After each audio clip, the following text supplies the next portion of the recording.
Me voy a centrar en eso, aunque efectivamente hay otras causas también para vencer anticipadamente el préstamo que no son solo eso. Entonces, la pregunta que nos hacemos es si en préstamos cuya amortización está prevista para un muy largo periodo de tiempo, 25 o 30 años, si el hecho de que se deje de pagar una cuota total o parcialmente es una razón suficiente para vencer anticipadamente el préstamo. Si este incumplimiento tiene y ostenta el carácter de esencial. Vale, con esta idea nos preguntamos efectivamente lo que debería decir. ¿Es esencial realmente que un pago previsto a pagar en 420 mensualidades se deje de pagar una sola cuota? Con esto nos vamos, la primera ocasión que tenemos de ver una respuesta a esta cuestión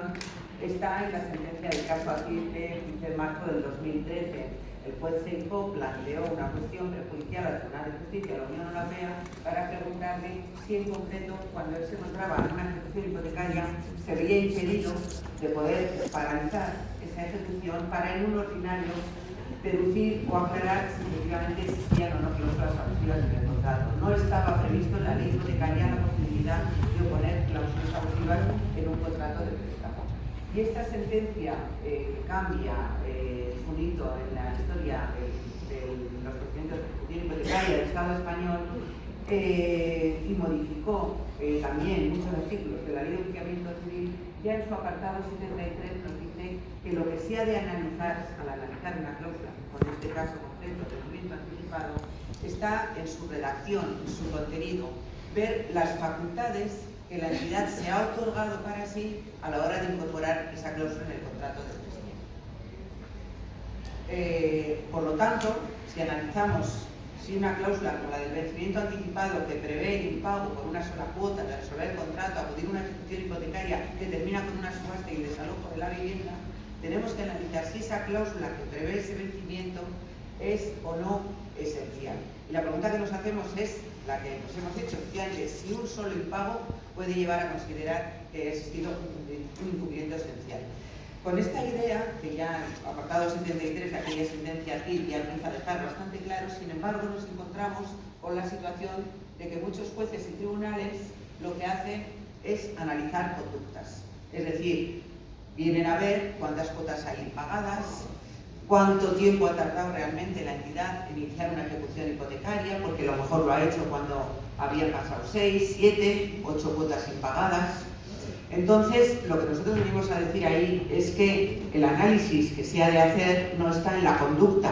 del banco, de si ha sido no benévolo, magnánimo, si ha permitido y ha esperado 7 cuotas, o si se ha de analizar la conducta del deudor, disidioso, ha abandonado, ha dejado de pagar. No estamos analizando conductas, analizamos la cláusula, la literalidad, el contenido, lo que dice la cláusula. Si la cláusula prevé que el incumplimiento de una sola cuota permite al banco la resolución anticipada del contrato, entendemos que una sola cuota no resulta un incumplimiento esencial y por lo tanto la cláusula es abusiva, al margen de los comportamientos que se hayan producido.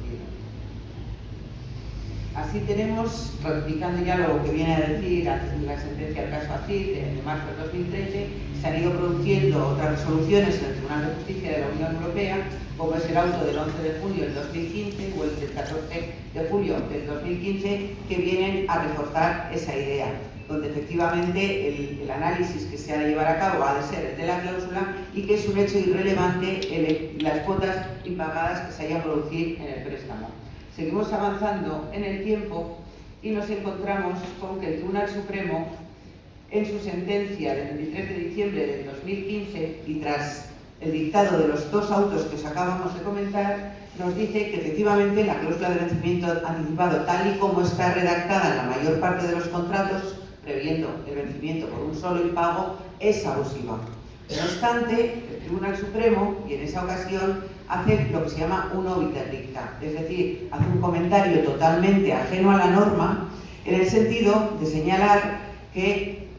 las consecuencias que se pueden derivar del archivo de una ejecución hipotecaria, que sería el resultado de declarar la nulidad de la cláusula de vencimiento anticipado, esas consecuencias a lo mejor resulta que son más perjudiciales para el consumidor que continúe adelante la ejecución, porque entiende que a lo mejor el continuar adelante la ejecución tiene una serie de características el procedimiento de ejecución hipotecaria, como es el pagar todas las cuotas pendientes de pago hasta ese momento, junto con los intereses y costas, para volver, digamos, a reanudar el préstamo. Entendido así, visto que efectivamente la ley hipotecaria o la ley de endeudamiento civil prevé una mejor situación para el consumidor, continuando adelante la ejecución, pues que no se tome la decisión de, una vez declarada nula la cláusula de vencimiento anticipado, archivarla, sino que, a pesar de esa declaración de nulidad, que la ejecución continúe adelante. Bueno, nosotros esto, por supuesto, no lo defendemos ni lo compartimos en modo alguno. Primero, porque sin una ejecución, una posición o una ejecución hipotecaria se ha presentado la familia, el consumidor, con su abogado, con su procurador, solicitando, oponiéndose a la ejecución hipotecaria y pidiendo el sobreseimiento y archivo de la ejecución, porque así lo dice además el 561 de la ley, lo que procede simplemente es archivar la ejecución hipotecaria, no hay más, no hay más. ¿Quién es, digamos, el juzgador para considerar qué es mejor o no es mejor para el consumidor en ese caso? Si tiene una persona que le está representando como su abogado, que le está pidiendo el archivo. Aun y todo y con eso, nos hemos tenido la mala suerte de encontrarnos en algún juzgado, como fue en concreto en uno de Zaragoza, donde tomó, digamos, esta decisión copiada al Tribunal Supremo, en el sentido de decirnos que, pese a que la cláusula de vencimiento anticipado resultaba ser nula, que sin embargo iba a continuar la ejecución, puesto que eso consideraba que era mucho mejor para el consumidor. Y todo eso pese a que nosotros habíamos presentado nuestra oposición y de esa manera la familia perjudicada llega a perder la vivienda. Esta situación de opinión, al margen de la norma que ha venido a exponer el Tribunal Supremo respecto a las consecuencias que han de ser del vencimiento anticipado, en la actualidad se la está cuestionando el propio Tribunal Supremo, porque efectivamente, a la vista de los autos que os he venido a comentar y de la situación que se está generando y la disconformidad que está habiendo por diferentes juzgados, ha llegado un momento en que el Tribunal Supremo ha tomado la decisión de paralizar aquellos procedimientos en los cuales se esté pidiendo el archivo de una ejecución hipotecaria por razón de la nulidad de una cláusula abusiva. Esta suspensión que toma en uno de los concretos casos que en estos momentos se está llevando allí en el Supremo se ha contagiado a muchas audiencias provinciales del Estado español, y ahora mismo son bastantes las audiencias que, pese a que el juzgado de instancia ha podido llegar a declarar nula la cláusula de vencimiento anticipado y a archivar la ejecución, cuando el banco ha ido a recurrir a la audiencia provincial, esta ha dicho que mantiene su pronunciamiento y no va a dar, o sea, no se va a pronunciar de modo alguno hasta que el Tribunal de Justicia de la Unión Europea resuelva la cuestión que le ha planteado el Tribunal Supremo respecto a los efectos que han de ser de una ejecución hipotecaria. En este momento nos encontramos en esta situación y lo que sí venimos a decir, quizá lo tenía que haber explicado antes, es que el tema está en que hay una sentencia relativamente próxima en el tiempo que lleva a que esta opinión, este comentario interdicta del Tribunal Supremo tenga todavía menos posibilidades de triunfar en el Tribunal de Justicia de la Unión Europea, puesto que efectivamente en el asunto 421-2/14, la conclusión 88 del 2 de febrero del abogado general, en ese momento previa a la sentencia que fue posterior, del 26 de enero de 2017, este juzgado general lo señala en este apartado 85, que incluso el impago de 7 cuotas consecutivas resulta ser un elemento de hecho irrelevante que no ha de ser tomado en consideración por el juzgador si la cláusula prevé la resolución por un único impago. Lo que viene a decir lo que nosotros venimos a defender. Se ha de analizar la cláusula, la literalidad, el contenido, la redacción de la cláusula. El hecho de que se hayan dejado de pagar 6-7 cuotas no es un análisis al que haya de proceder el juzgador. El juzgador únicamente ha de proceder a analizar la redacción, la literalidad de la cláusula. Así, posterior a estas conclusiones del abogado Matthew Spooner en su conclusión 85 del 2 de febrero, aparece la sentencia 421/13 del 26 de enero del 2007, que lo único que hace en su parágrafo 74 es ratificar esta idea de la irrelevancia del número de cuotas impagadas a la hora de analizar la abusividad de la cláusula del vencimiento anticipado, lo cual, repetimos e insistimos, ha de ser a su literalidad a su contenido, a su redacción. Y con todo eso, con respecto al vencimiento, es un poco lo que os quería comentar, porque queremos pasar a hablar más de unas cuestiones que creemos os importan y os preocupan de forma especial, como son qué pasa con todas aquellas familias, personas que en un momento dado, bien porque no podían plantear oposición a una ejecución hipotecaria, puesto que no se planteaba, no existía en el ordenamiento jurídico español la posibilidad de oponerse, hablamos de procedimientos que se siguieron antes del 15 de mayo del 2013, qué pasa con esas personas y por otro lado también qué pasa con esas otras personas, esas familias que a pesar de que su ejecución hipotecaria se desarrolló con posterioridad a mayo del 2013, porque hemos de recordar que la sentencia del caso Acid del 15 de marzo del 2013 lleva al dictado de la ley por el Estado español de la ley 1/2013, que es la que cambia la ley hipotecaria, la que cambia la ley de enjuiciamiento civil y la que permite poder oponer cláusulas abusivas en una ejecución hipotecaria dentro del procedimiento de ejecución hipotecaria. ¿Qué pasa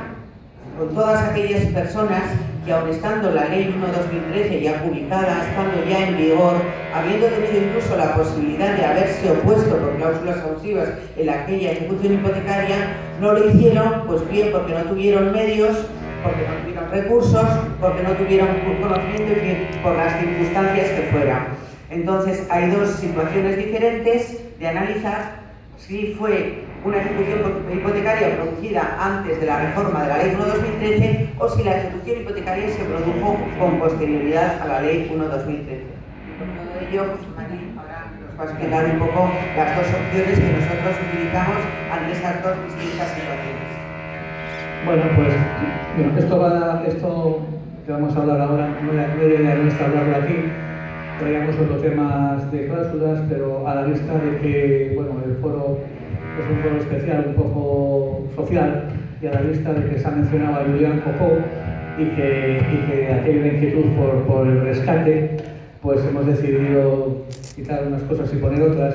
y hablar de esta especie de rescate que se puede hacer a aquellas personas, bien porque no se pusieron porque cuando les ejecutaron la ley no contemplaba la posibilidad de oponerse, o bien porque contemplándose la posibilidad no la usaron por desconocimiento, por falta de medios. ¿Qué es lo que pueden hacer ahora a la luz de la jurisprudencia comunitaria y más concretamente de la última sentencia del 26 de enero del 2017? Vamos a ver, antes de la sentencia aquí, a una ejecución hipotecaria, los que estabais en estos temas os acordaréis que no se podía oponer más que una petición: ya he pagado o no soy yo, y nada más. El tema de las personas abusivas no se podía poner una ejecución hipotecaria, se podía ir a un declarativo, que tardaba muchísimo tiempo, la ejecución era rapidísima, bueno, esto ya finalizaba, se perdía la vivienda y si te daban la razón en el declarativo, pues podías reclamar una indemnización. El tema era complicado. Entonces, en una oposición a una ejecución hipotecaria solo podías decir no estoy de acuerdo con la cantidad porque se ha sumado mal, no soy yo o ya he pagado, más o menos. Bien,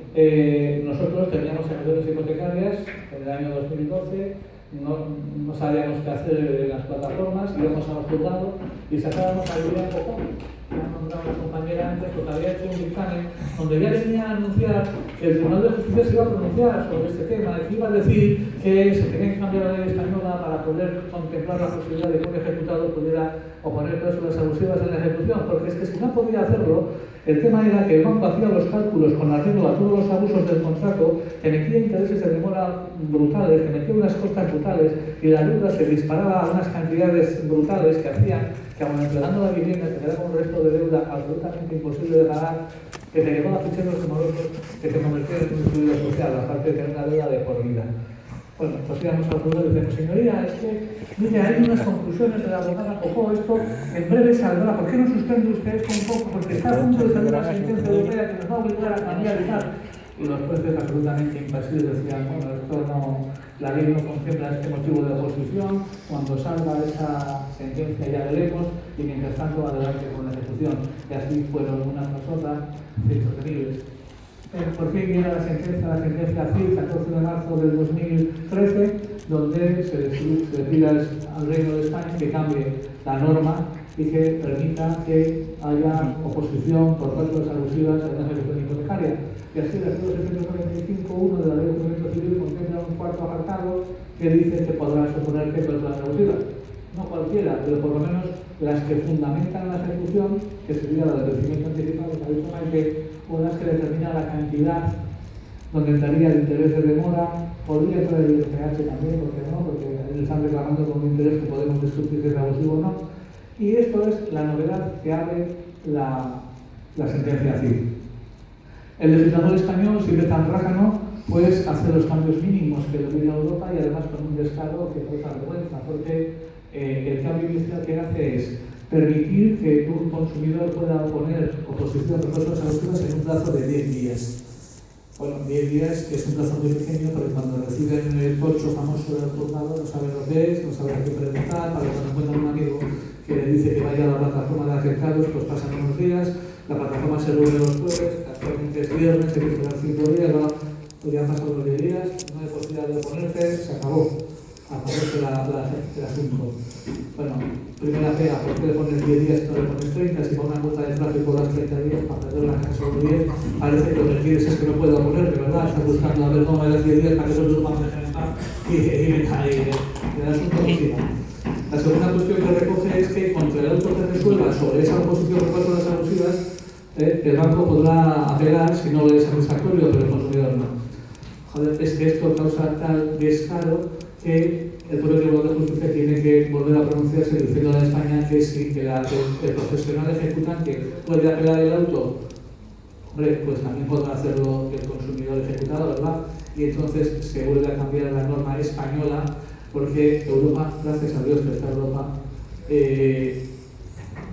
le ha dicho que lo que puede uno tiene que poner el otro.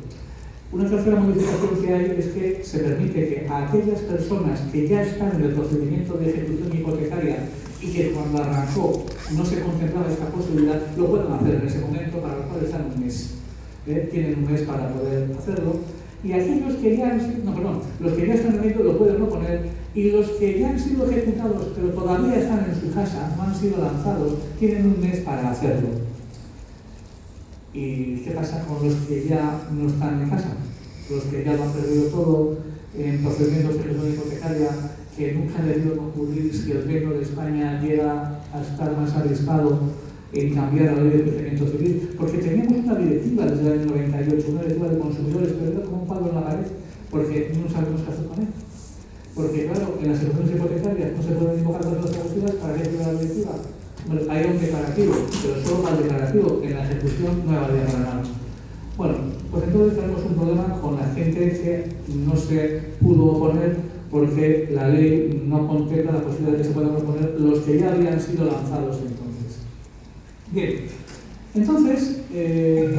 nosotros, la jurisprudencia comunitaria es reiterada en el sentido de que un consumidor puede oponer cláusulas abusivas cuando tenga conocimiento de las mismas. Momento que tenga conocimiento de las mismas. La jurisprudencia comunitaria es reiterada cuando dice que a la vista de la situación de inferioridad que tiene un consumidor respecto de un profesional, tanto en conocimientos como en medios económicos, se puede dar la circunstancia de que el consumidor no tenga medios para poder oponerse, en cuyo caso se hace imprescindible y obligada la participación del juez, que de oficio tiene que poder sustituir ese desequilibrio de posiciones entre un consumidor y una entidad para de oficio observar las cláusulas abusivas. En España, el juez que de oficio veía cláusulas abusivas era una rara avis. No había jueces. Por tanto, entre jueces que no veían nada de oficio y consumidores que no se oponían por falta de medios o falta de información, las ejecuciones continuaban en las mismas condiciones que el banco las había pedido sin que nadie las valorara. Bien, ¿qué pasa? Que nosotros, en base a esa jurisprudencia, hemos hecho una oposición un año después de que se nos diera traslado por 10 días para oponernos. ¿Por qué un año después? Porque los ejecutados no sabían que se podían oponer, eran unos fiadores, y entonces fueron directamente contra ellos, y entonces ellos no se opusieron, se opuso el deudor, los fiadores no se opusieron, como eran fiadores solidarios, el banco solicitaba la subasta de la casa de los fiadores y entonces ellos pues acudieron a la plataforma. En la plataforma lo que se hizo fue decir que vamos a ir al juzgado a ponernos ahora mismo, un año después. ¿Con qué argumento? Pues con el argumento de la jurisprudencia comunitaria. Muy importante la sentencia Cofidis. La sentencia Cofidis es muy importante, es del año 2002 creo que es, y en España no se le da mucho valor porque cuando salió España estaba en pañales en estas cosas, con lo cual se más daba lo que dijera el Tribunal de Justicia. ¿Qué es eso? ¿Qué es eso? Con lo cual no se le hizo caso. Y además, como afecta a un caso francés, parece que es para Francia, cuando en realidad es para toda Europa. Y esa sentencia concluye con la siguiente frase. Cualquier norma nacional que impida a un juez, bien que de oficio o bien por instancia de parte, aprecie el carácter abusivo de una cláusula por haber transcurrido un plazo preclusivo, es contrario a la directiva. Es decir, yo, si voy al juzgado por una cláusula abusiva y la otra parte me dice que ha caducado, yo le recitaré cualquier norma nacional como la que mi compañero está exponiendo, que pretende que el juez no pueda ver el carácter abusivo de estas cláusulas porque ha transcurrido un plazo preclusivo, esa norma que me dice el compañero, utilizada con estos fines, es contraria a la directiva, así que no me la aplique. Eso por un lado. Y por otro lado, resulta que la jurisprudencia de Europa del 26 de enero de 2017, en el caso Primus 421/14, lo que dice es que es cosa juzgada aquello que se ha juzgado de verdad, no aquello que habiéndose podido juzgar no se juzgó, porque hasta ahora uno de los problemas que tenemos con la ley de proceso civil es que es cosa juzgada tanto lo juzgado como lo que habiéndose podido juzgar no se juzgó. Entonces, claro, cuando tú vas, por ejemplo, ahora a un declarativo a pedir la nulidad de una serie de cláusulas después de haberse ya perdido la vivienda y tú pides la nulidad de unas cláusulas porque quieres revisar esos intereses de demora y esas cosas que afectan a la deuda que todavía estás pagando tú, porque tú sigues pagando después de perder la casa, entonces en ese procedimiento, cuando tú vas a un declarativo a pedir la nulidad del interés de demora, el banco te dice, no, es que lo pudo decir en la oposición y no se opuso pudiendo hacerlo. Pues eso no es cosa juzgada ya. No es cosa juzgada ya porque no se juzgó. Y solo es cosa juzgada lo que se juzgó de verdad, no lo que también no se pudo juzgar. Y con eso hemos ido 2 veces al juzgado a pedirle la nulidad de unas cláusulas, entre ellas el vencimiento anticipado. Vamos a ver cómo lo resuelve el juez, porque de salida en los 2 casos se nos ha admitido la demanda, una es una oposición y otra es una demanda. Entonces, en la oposición el juez ha admitido la oposición, aunque sea un año después del plazo, porque entiende que la jurisprudencia comunitaria permite hacer una oposición mientras que todavía la vivienda no se haya entregado. Y en el otro caso, que ya la vivienda se ha entregado, lo que hacemos es ir al juzgado, este es un caso del BBV, a pedirle la nulidad del vencimiento anticipado, de los moratorios, de las comisiones, de los gastos, de todo lo que tiene ese contrato que sigue actuando. Porque además es que tampoco ha caducado, porque la caducidad en todo caso sería desde el momento que el contrato deja de prestar efectos. Pero el contrato sigue prestando efectos porque le sigues tú quitando los 10 euros que meto en la cuenta para pagar no sé quién me los quitas. Es decir, el préstamo está surtiendo efectos porque es que en cuanto meto un euro en la cuenta me lo quitas. Luego, ni siquiera ha empezado a contar la caducidad. Pero aunque fuera así, no me puedes oponer ninguna norma que yo vaya hoy, porque hoy me he enterado yo lo que es una cláusula abusiva. Y como me he enterado hoy y soy un consumidor y soy la parte débil y en teoría no tengo por qué tener información, yo voy hoy. Y me parece importante, ¿por qué? Porque tenemos, yo creo, una deuda con una serie de familias que fueron ejecutadas muy pronto, antes del 2013, y que no tuvieron las posibilidades que tenemos los de hoy. Porque hoy, pues mira, si le ejecutan a alguien, pues se opone cláusulas abusivas, le pueden declarar nulo el interés de demora, se lo quitan, le rebajan la deuda, le pueden declarar nula el vencimiento anticipado, con lo cual el banco ya no va a poder reclamar anticipadamente, sino solo lo vencido. Eso le facilita la negociación, porque muchas veces que se declare nulo el vencimiento anticipado no tiene más objeto que conseguir una buena posición para negociar, porque evidentemente, ¿qué más me da a mí que se declare nulo el vencimiento anticipado si no puede pagar la cuota? Pero yo prefiero negociar con el banco con la casa mía que negociar con el banco con la casa de él, porque mía, pues siempre se la puedo ofrecer. Y bueno, quiero decir que es interesante también el vencimiento anticipado en todo caso. Y entonces ahora, en el tema primero, que es la oposición a la ejecución un año después, el juez ha admitido y lo que ha dicho ha sido que va a suspender a la espera de cómo se pronuncia Europa respecto a esta duda.